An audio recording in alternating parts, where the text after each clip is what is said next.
I watched this movie a second time and I liked it. I liked it a lot the first time we watched it. I really love it now. Oh, yay. I just wish that Michael was just better, just a better character. I get that she's kind of this movie's realizing like I don't even love him. I just love the idea. It's the idea. This puppy dog, this guy that worships me. So she's like, has the Newsweek magazine called you, darling? And she's like, well, I'll check my messages. And she pulls out her giant cell phone and calls her home to get her voicemail. And she gets a voicemail from Michael, and he's like, "Hi, it's Michael. My best friend. Haven't spoken to you in months, though. Listen, I'm at the Drake Hotel in Chicago. Give me a call. Got to talk to you. 4:00 in the morning, whatever." Yeah. He's yeah. Sweet. Whatever. I'm not going to like your impression of him. You don't sound like him. And she explains to George, sophomore year at Brown, we had this one hot month, but you know me, I got restless. But then they became best friends, but apparently entirely non-sexual, even though the way they talk about their times together seems like they were having wild sex the whole time. It's unsaid. And maybe they did. And who cares? That's if they still thought of it as a friendship and they were still having relationships in and around it, then that's their friendship. Yes, of course. You can have a. You need to stop judging them. You could have a friendship like that. I would just like to know it. I would like to. Well, it's not your business, man. None of this is my business. I shouldn't be watching any of this. I'd like a movie critic to write a review of a movie that's none of this is my concern. I have no business here.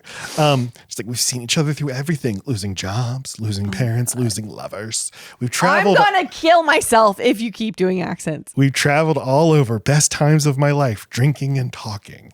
And again, it's like, oh, so you're from like the leisure class? You're from the jet set class? You can just go anywhere at any time, just be with your friends, whatever. They do both seem to have jobs that allow them to travel a lot. Whatever. So maybe it's like up in the air where it's like, are you going to be at the Sheraton over in Boise? Me too. Oh my God, let's fuck. Let's drink. Maybe it's that. But it's none of my business. It's not. I couldn't even. I'm embarrassed I even asked.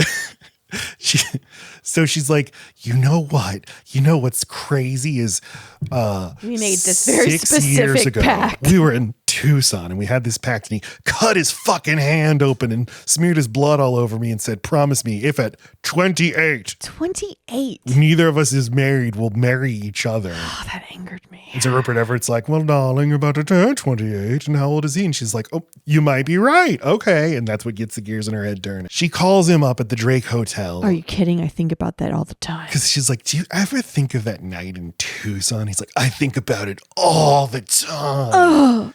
What happened that night? They did a blood oath.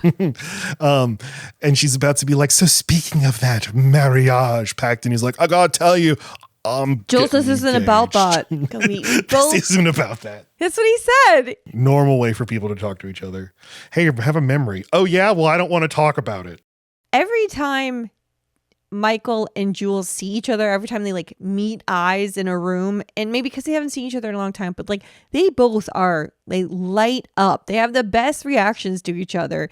She's landed in Chicago and she knows he's picking her up from the airport, and Jules is looking, where's Michael? Then the crowd parts and it's just like the best little zing, zing, zing, it's sweet. It's sweet, but they're also like biting their lips and stuff. They've got like, we're about to fuck and we can't say it, like faces at each other. And it's so horny.